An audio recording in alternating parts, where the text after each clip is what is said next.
So yesterday the hospice people came, and I got a real education that this hospice nurse was explaining the process of death.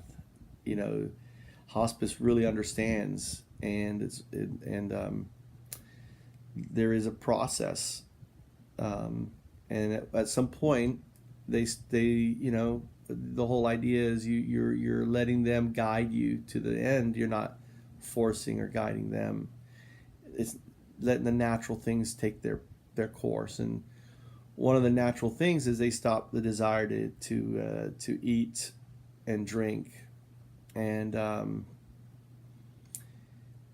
if I showed a video of my dad now, which I'm not going to do out of respect for him, he's completely different from the video that you last saw that I have up there.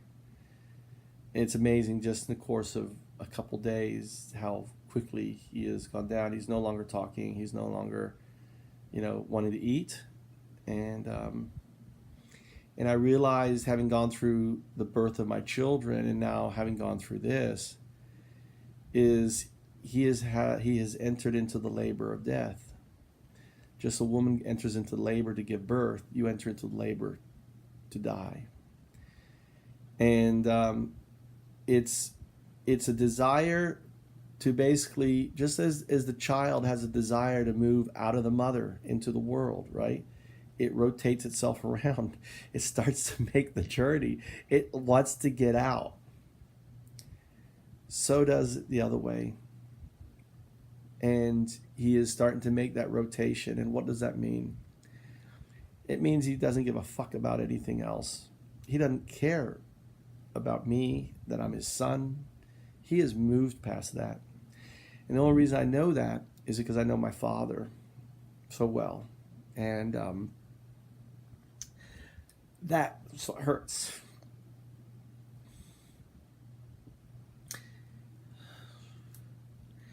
The knowledge that, and that is my ego clinging, right? It's my ego clinging. It's your ego. And I'm now being his voice, and I'm telling people, oh, I'll go there and hang out. Now, he doesn't want to listen to anyone.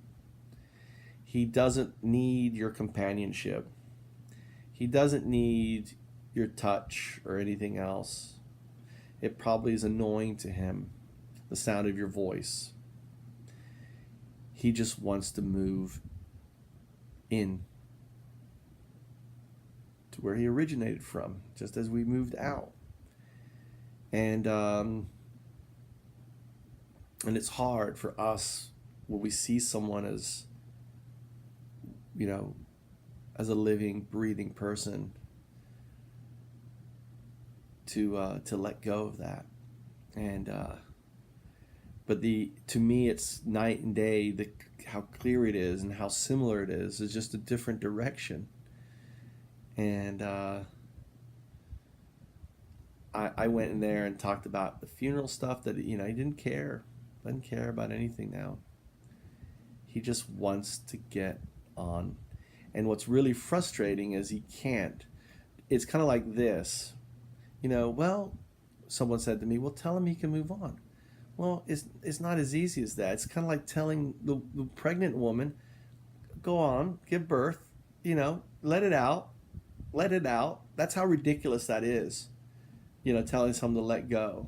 Or it's like telling someone who, is trying to become enlightened, find enlightenment. Go on, become enlightenment,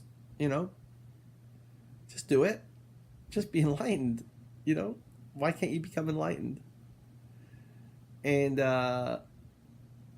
because it is something that just happens. It's like an awakening. It's like that movement from, it, and just as we help a woman give birth to their child, we're here to help my father now to move to the other side. That's where he wants to go. That's where he's trying to go. And he's in that labor.